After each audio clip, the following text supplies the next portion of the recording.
intensivo. Bien, entonces nuestros cuidados, tenemos los diagnósticos: deterioro del intercambio de gases relacionado con el desequilibrio en la ventiloperfusión o con cambios en la membrana alveolo-capilar, o ambos, de acuerdo a la patología que tenga en este momento el paciente. Los objetivos del cuidado, según el NOC: el estado respiratorio, tengo que estar cuidando el intercambio gaseoso, y que hemos visto es uno de los objetivos de la ventilación mecánica, ¿no? Y la ventilación, las variables. Intercambio gaseoso lo monitorizo a través de la gasometría, ¿no? Y de manera continua, para evitar estar pinchando cada rato al paciente, tengo la pulsoximetría y el CO2 exhalado. Ambos me van a dar una idea de cómo está yendo el intercambio gaseoso en el paciente. La ventilación tiene que ver con patrón respiratorio, y eso lo logro evaluando, ¿no?, el trabajo respiratorio del paciente, ¿no? Así el paciente está en ventilación mecánica, sin embargo yo también tengo que evaluar su trabajo respiratorio para poder evaluar si el modo en que está programado el ventilador realmente le está ayudando o no al paciente.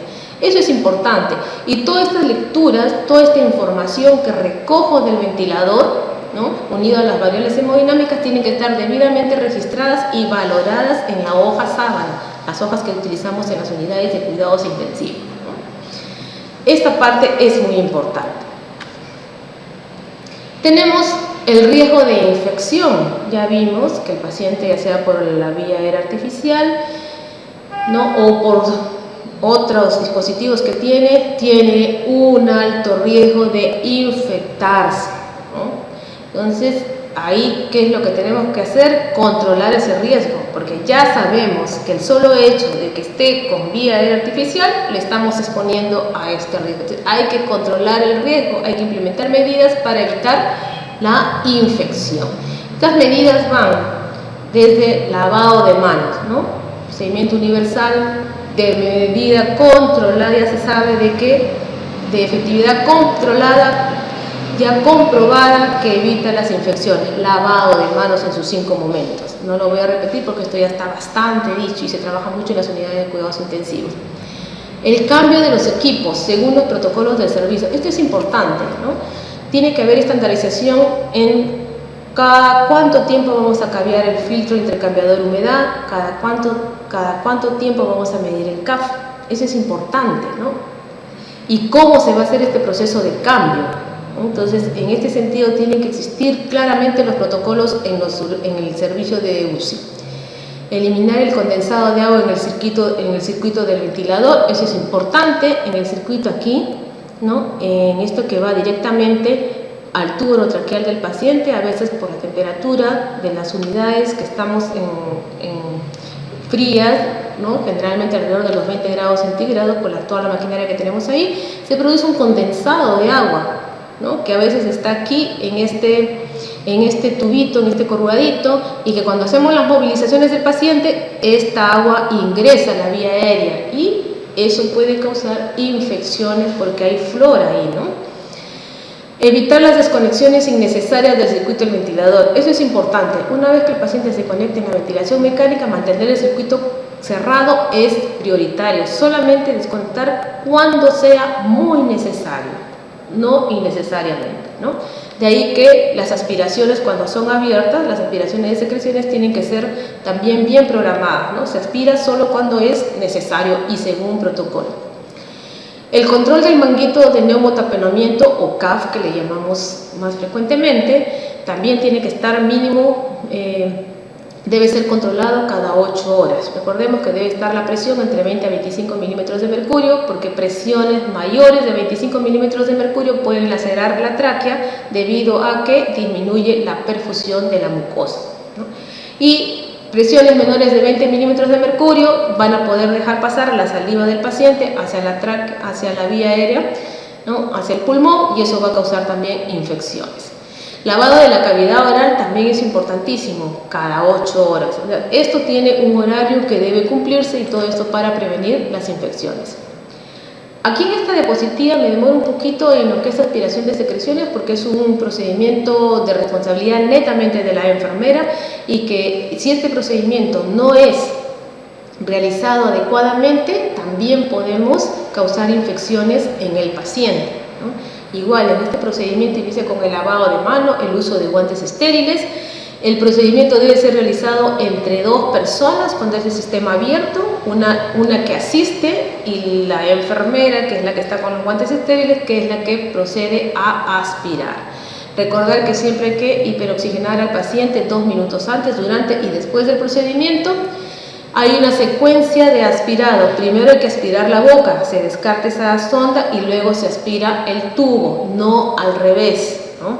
Primero la boca para eliminar toda la saliva, porque después cuando aspiramos el tubo del paciente podemos causar tos, y si no hemos aspirado la boca, al momento que el paciente tose, en la expiración profunda que hace, toda la saliva de la boca puede pasar a los pulmones y con toda la flora microbiana y puede causar infección.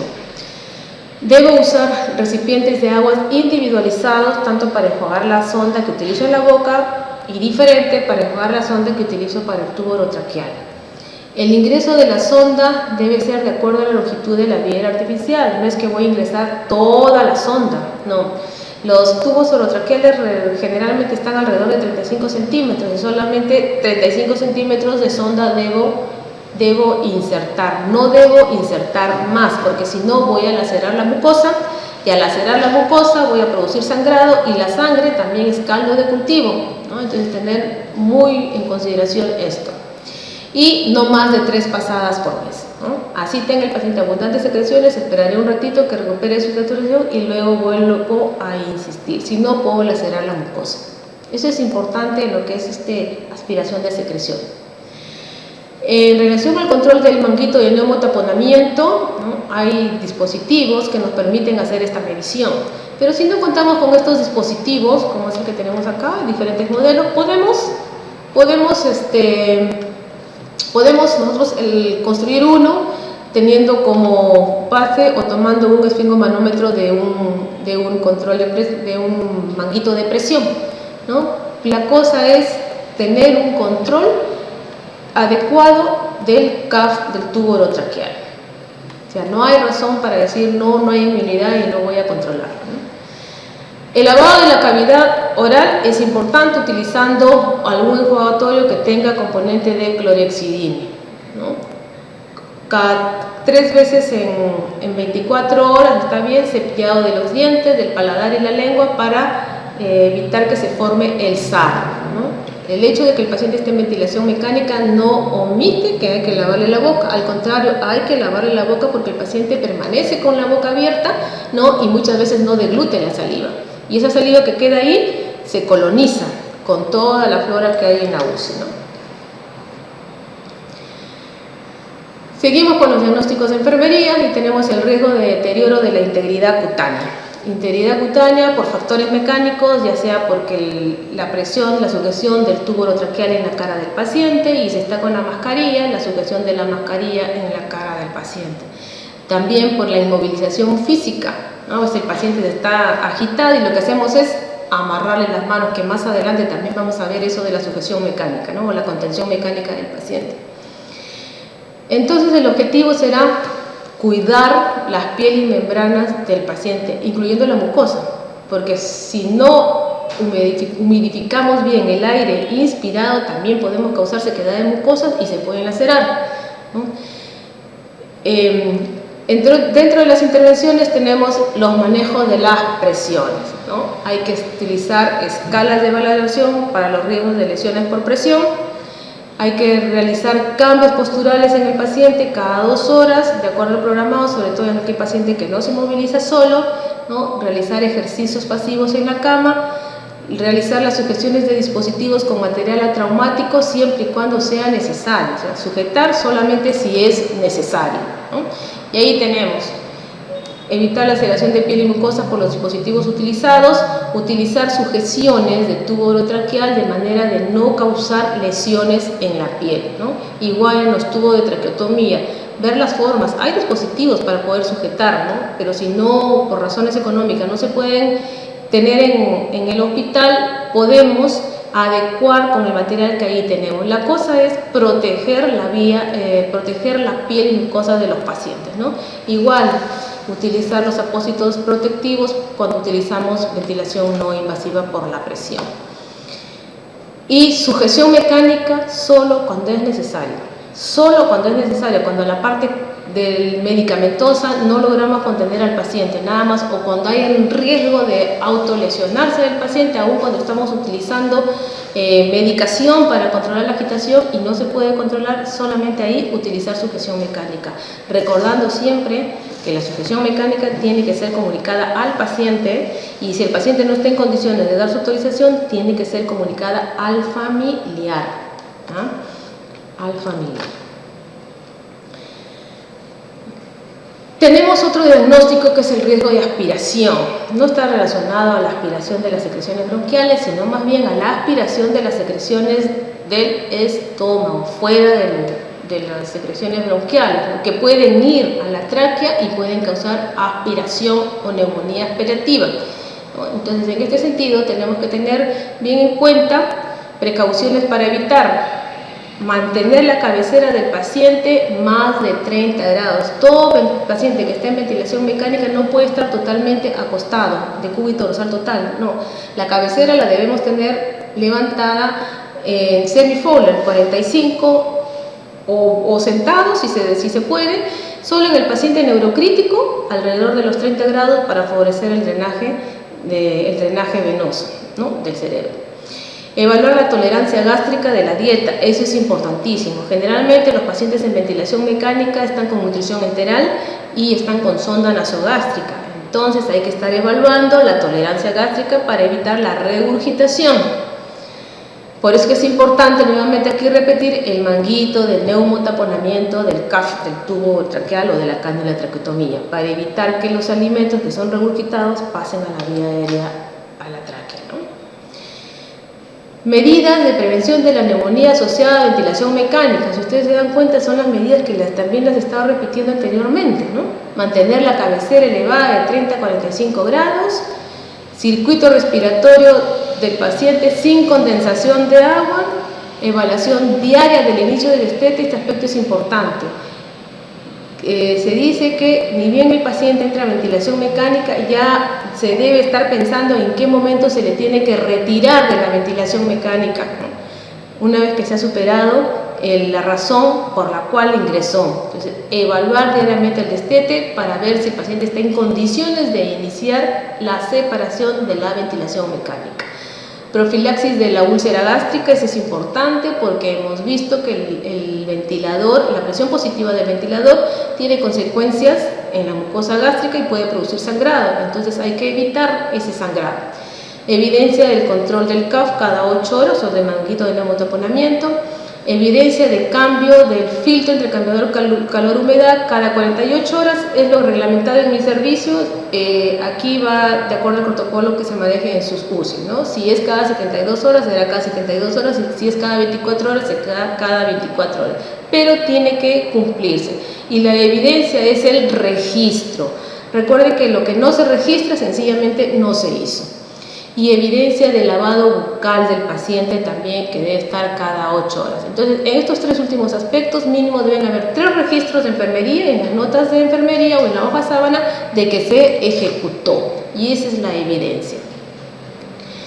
Otro aspecto importante es el temor y la ansiedad, relacionado con la situación parcialmente estresante o estresante de lo que representa la hospitalización para ese paciente. Imagínense estar sedado, ¿no?, estar dormido y de pronto despertarse y no saber dónde estamos y qué nos pasó, y encontrarnos o con una mascarilla que nos está insuflando aire de golpe en la cara, o nos encontramos que tenemos un tubo en la boca y que nos incomoda, entre comillas, respirar por ahí, ¿no?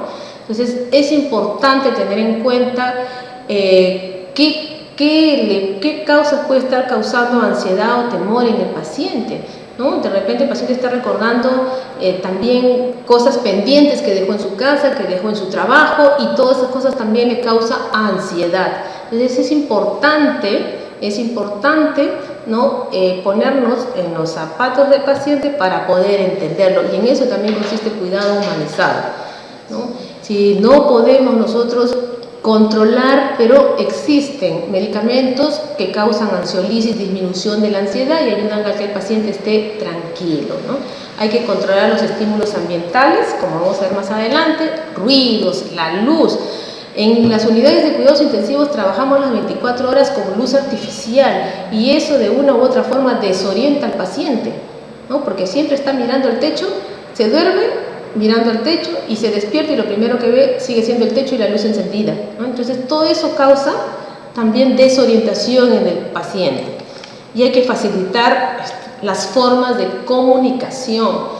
El paciente que está en ventilación mecánica, sobre todo que está con tracto, que está con tubo orotraqueal, muchas veces tiene dificultad para comunicarse, no nos puede manifestar si siente dolor, no nos puede manifestar muchas veces que tiene sed, de repente de cosas tan sencillas y básicas, me pica la nariz y quiero rascarme, y como le vimos que levantó la mano, vamos y lo amarramos para evitar que se saque el tubo, porque pensamos que se va a sacar el tubo y cuando el paciente lo único que quería era rascarse la cara, ¿no? Entonces hay que tener formas de comunicar. Estos son algunos ejemplos de formatos que en otras unidades han implementado para tratar de lograr una comunicación más efectiva con este paciente y satisfacer esas necesidades tan básicas, ¿no? O acá más sofisticado, ¿no? A través de programas de software, ¿no? El control de los estímulos ambientales, importantísimo, como les decía al inicio, la luz. En la noche hay que tratar de tener luz tenue o apagada en el ambiente del paciente. Las normas técnicas de la unidad de cuidados intensivos ahora refiere que cada cubículo del paciente en la unidad de cuidados intensivos debería tener individualizada su luz, de tal manera que en ese cubículo se pueda disminuir la luz, ¿no? Eso es importante. Y los ruidos, el radio, muchas veces tenemos la costumbre de estar con el radio encendido en la noche para evitar que nos coja el sueño, pero nos olvidamos de que tenemos pacientes que sí necesitan dormir, ¿no? Entonces, control de los ruidos es importante. Control de las alarmas también es importante, programarlas bien para que solo se activen cuando hay peligro y que el paciente pueda descansar.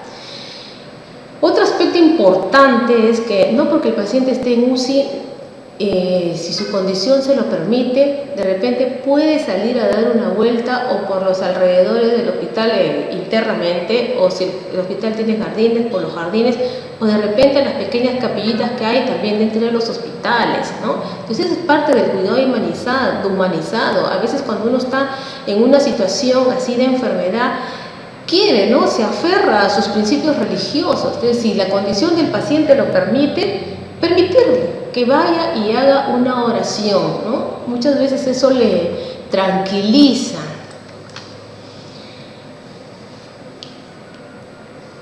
Otro aspecto importante es el delirio del paciente, el riesgo de la confusión aguda, sobre todo en pacientes que son mayores de edad. Como les decía al inicio, el ambiente mismo de la UCI, el trabajar con luz artificial las 24 horas de manera continua, desorienta al paciente. Entonces hay que implementar formas de cómo mantener al paciente un poco más orientado, sobre todo aquellos también que los hemos tenido sedados, ¿no? En sedación profunda y luego despiertan, también como que tienen un vacío.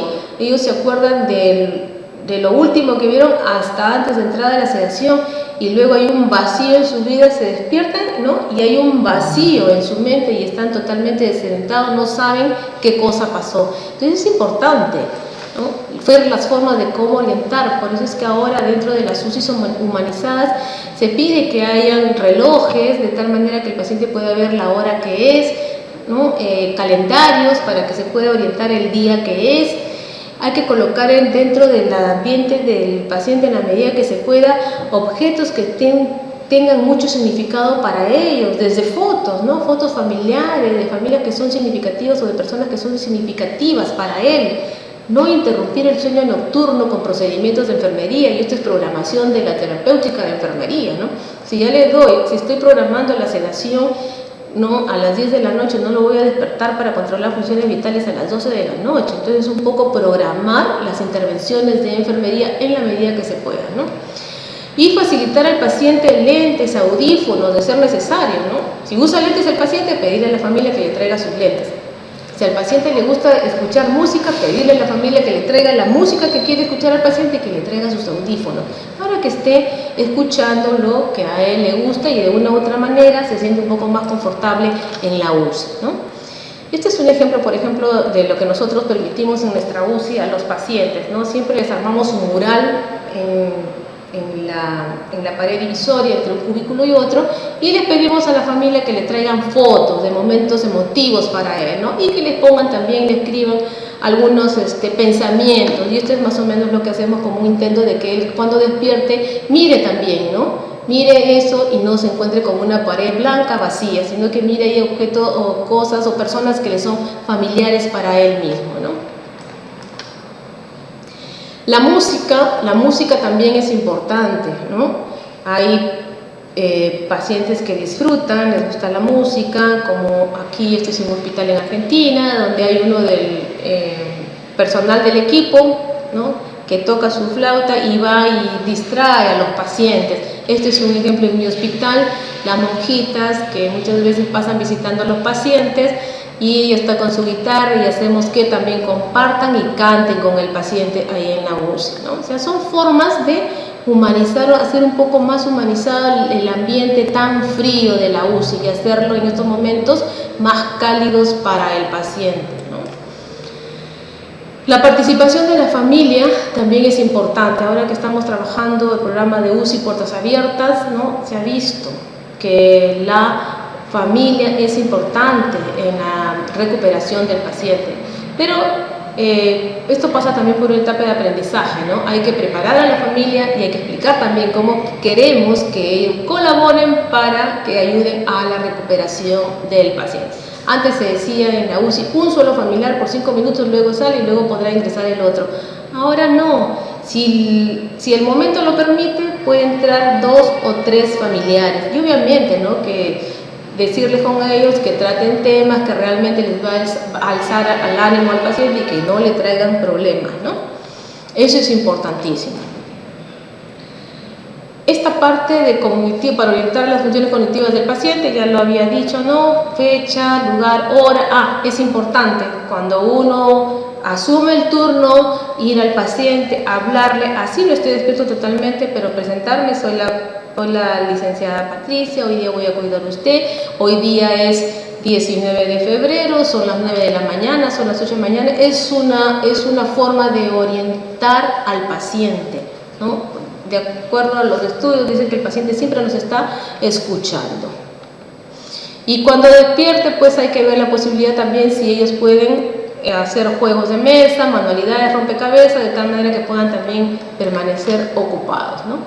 La movilización temprana es un aspecto que también se viene trabajando en las unidades de cuidados intensivos. Ya no es un impedimento el hecho que el paciente esté en ventilación mecánica para no movilizarlo. Y no me estoy refiriendo al cambio postural, me estoy refiriendo a levantarlo de la cama, a levantarlo al sillón o incluso en aquel que está despierto a incentivar que camine. Claro que esto requiere de mayor logística porque voy a requerir en ese momento que voy a levantar al paciente mayor personal, uno que me vigile el ventilador y dos que ayuden al movimiento del paciente, ¿no? Pero es algo que tenemos que trabajarlo y que hay que implementar porque ha demostrado que ayuda a la pronta recuperación y a la menor estancia hospitalaria del paciente en la UCI. Movilización temprana, pero tiene que ser movilización segura, tiene que ser planificada y programada para evitar complicaciones de que se me pueda salir el tubo orotraqueal mientras estoy movilizando, caminando el paciente. Bien planificada, la movilización temprana, movilización segura. Estas son fotos de mi unidad, ¿no? Donde estamos levantando a una paciente. Nosotros iniciamos así, primero al borde de la cama, ¿no? Y luego les hacemos dar pasitos cuando el paciente se siente seguro de hacerlo. Y ustedes dirán, ¿y por qué están sin zapatos? Porque esta sensación de que el pie toque el piso, ¿no? Es una sensación que el cuerpo humano lo necesita para orientarse. Por eso es que lo hacemos así. Y ya luego, cuando ya es más frecuente levantarlo, ya lo hacemos con sus zapatitos o con sus sandalias, ¿no? Que sean antideslizantes para evitar accidentes. Pero bueno, es una manera de iniciar, ¿no? Y con esto ya voy finalizando. Recordemos que más allá del éxito en la evolución favorable en términos de supervivencia en la UCI, hay que empezar en cómo preparamos al paciente para retornar a su contexto social, familiar y laboral. Recordemos que esta persona que hemos cuidado, que estuvo en ventilación mecánica, antes de ingresar a la UCI, tenía todo una ocupación, de repente un trabajo, cosas pendientes. Y el alta de la UCI no termina en que sale de la UCI y pasa a piso. El alta de la UCI o el paciente debe estar preparado para retornar a ese trabajo que dejó pendiente. O sea, seguir post-UCI, ¿no? Lo ideal sería retornar al paciente en las mismas condiciones que ingresó antes, recuperado para que pueda reintegrarse a su contexto social, a las actividades que él estaba acostumbrado a realizar. Eso sería lo importante. Muchas gracias.